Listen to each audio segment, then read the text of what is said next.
Welcome to Digital Health Talks. Each week, we meet with the healthcare leaders making an immeasurable difference in equity, access, and quality. Hear about what tech is worth investing in and what isn't as we focus on the innovations that deliver. Join Megan Antonelli, Janae Sharp, and Shahid Shah for a weekly no BS deep dive on what's really making an impact in healthcare.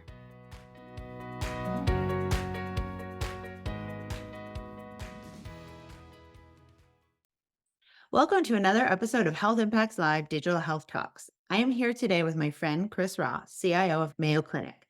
Cris really needs no introduction to our audience. He has been a frequent guest over the years, and our friendship predates Health Impact to his early years at Minute Clinic. Back then, in, 2008, 10, retail clinics were a novel concept, and Minute Clinic was one of the first. Healthcare is sort of recent, and some might even say fast paced for healthcare. The digital evolution has ushered in lots of technologies like telemedicine and remote monitoring and apps and wearables that are changing those service models to meet patient expectations. And as a result, the long accepted primary care model based healthcare is changing. So I'm so happy to have you here, Cris. Thanks for joining.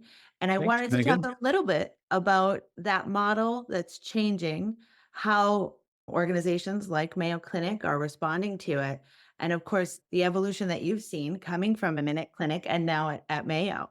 So thanks again for being here, and we can start with that. Thanks, Megan. I only work for clinics that start with the letter M, apparently. Um, Thanks. Yeah, Minute Clinic was really interesting. I was there from 2006 to 2010 in its kind of go-go years when it went from 40 to 500 to then 1,000 clinics. Look, it was really founded on two kind of big ideas. One idea was healthcare needs to be convenient when people need it, and that there was a number of kind of acute minor conditions that needed medical attention but could be treated pretty easily. And it was a lot of pediatrics, right? It was pink eye, ear infections, sore throat, that kind of thing, where going to an emergency room is the wrong idea. Urgent cares were usually backed up. And the idea was put it really, really close to where people shop and live and create a great patient-centered experience. That was number one. Number two was taking advantage of mid-levels. And at the time, it was a lot of nurse practitioners and PAs were coming into the field, and they have the ability to practice with some autonomy. In some cases, full autonomy for a certain range of diseases. And there was a advantage in being able to use mid-level, which have an economic advantage. They're not paid as much as doctors. So the combo of the two is what was attractive, and CVS bought us and then really grew us. Mhm. Yeah, it's crazy to think. And back then, I mean, there was so much conversation around what would it do? It would move the medical home, and the medical home was really just getting traction in and of itself at that point. But then also the challenges around just the challenges around interoperability. And I know that you guys worked on that then. And of course, we're still seeing that now. So with the proliferation of new systems where people are going to specialty providers online, right? For whether it's weight management or menopause, lots of women's health. It's interesting how the specialty providers are often by demographic, and how are we seeing some of the need for that integration happen now, and sort of what are you thinking in terms of what we will see in the coming years as a result of that? Well, I don't want to say that interoperability is a solved problem, but it is a massively improved problem. I recently gave a talk that was intended to be somewhat humorous, describing kind of the Paleolithic era, the stone tool era, Bronze Age, Iron Age, and so on. When I started at Minute Clinic, I was an idiot. We were trying to integrate with other healthcare groups, and the idea was send a visit summary to the patient's medical home. We did that in the form of a letter, and we were running a couple of clinics in a couple cities. It was pretty easy to create a directory of doctors and mail letters. Well, that was not going to happen at scale. So I thought, okay, this should be easy. I'll find a way to send those messages electronically, and discovered that there was nothing there. So we did some pioneering work. We put some basic medical records into a format, the continuity of care record, into an XML document, rendered as a SOAP note, and we were ready to send it. So we kind of had the envelope right. We sort of had the contents right. We were using clinical coding the right kind of way, but there was no network with which to transmit it at all. So we tried to do something kind of on the side with SureScripts that had some limited traction. I then went to SureScripts later to try and push that forward in the era of directed exchange that came out as the form of meaningful use, blah, blah, blah, blah. That's history, but it's a good reminder that 15 years ago, we literally had nothing. And we were dealing with do-it-yourself stuff. And now you look at the ONC records and data, and what, 91%, 90% of clinics and hospitals are connected to one of the two big data exchanges. And now TEPCA is really going to keep moving that along, and the 21st century cures and so on. So when I look at the records that come into Mayo Clinic today, now we're talking about the quality of the record and the conciseness of the record. And boy, there's a lot of computer generated text. And can we get rid of that? And how do we make sure we don't have duplicates?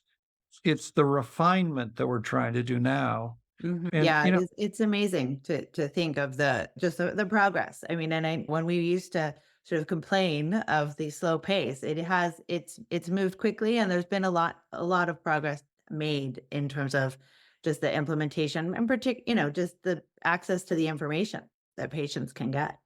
I think that's right. And I know we've talked about this before too, in terms of your experience as a cancer survivor, as a patient who went through the system, and to go through the system, not only as a patient, but a leader of the most amazing healthcare system in the world. And to go into that, but to see the inadequacies of what gets communicated. And I think you've mentioned we're talking now about kind of this, there's multiple digital front doors that people are going to go through because they have multiple providers, and it's multiple places of entry. But when you then get in there and you are treated, you tend to have one door that you exit from just by the nature of that.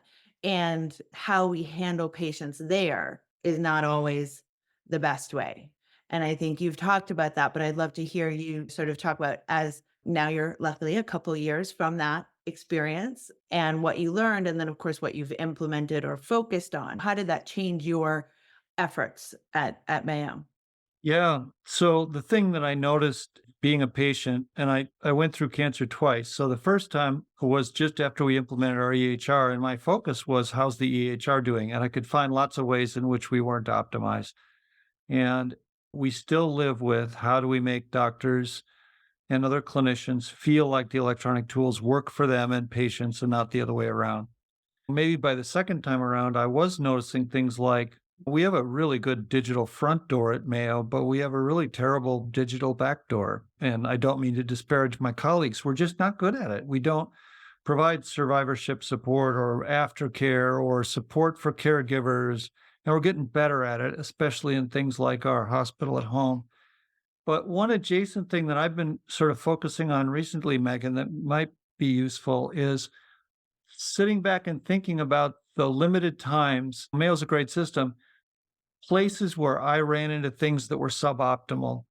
And for most part, it was where we and others have focused so much on quality improvement for really good reasons. And therefore, to improve quality, you have to improve processes. So we've got these perfect processes that are getting safer and safer and better, but they don't connect with each other. And so you get this disjointed experience. And it's because now we're at the point where we need to say, hooray, we've done a good job at processes, but we need to pivot towards delivering healthcare as integrated services and products from a patient-centric view, which means challenging some of the processes that we put in place that have kept us safe or help us make margin or whatever those things might be. So if I'm on a crusade, it would be to think about, how can we move from process-centric to patient-centric, and patient-centric in the form of creating products and services that they want to consume. Yeah, which is not easy. No, but you got me on my soapbox there. Sorry. Yeah, no, I like it. Well, that's what we want to hear about is what you're focused on, And I think, it's the holy grail, right? Is to really give patients what they need when they need it in what they're looking for. And of course that's applies to all patients and the changing demographic and the needs of them. So we talked a little bit about history.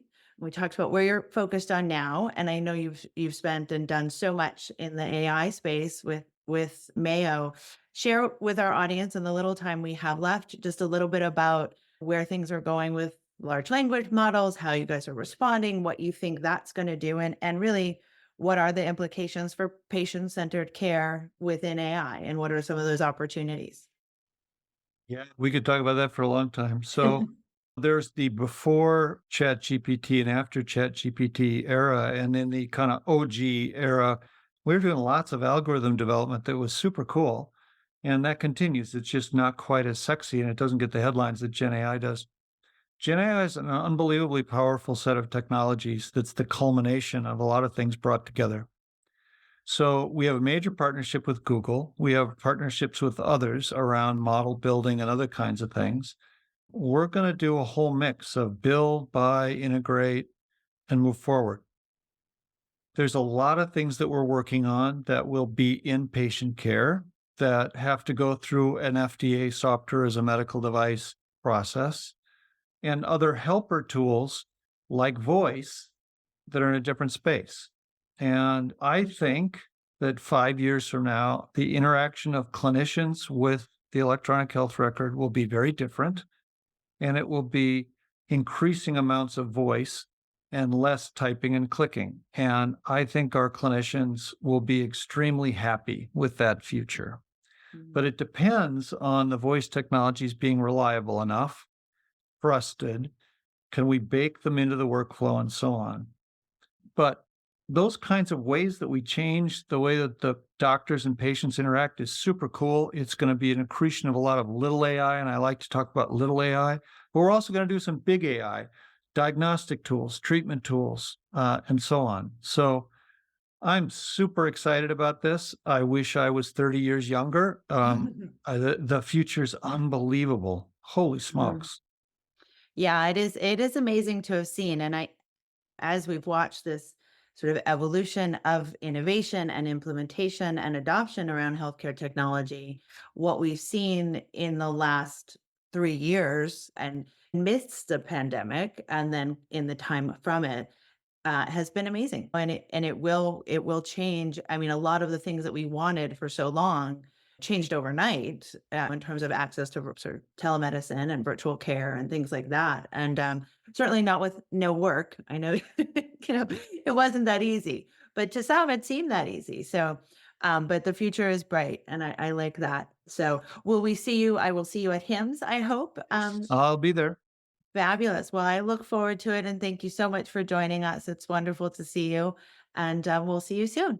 Thanks, Megan. Anytime. Thanks. Thank you for joining us for this week's Health Impacts Digital Health Talk. Don't miss another podcast. Subscribe at digitalhealthtalks.com. And to join us at our next face-to-face event, visit healthimpactslive.com.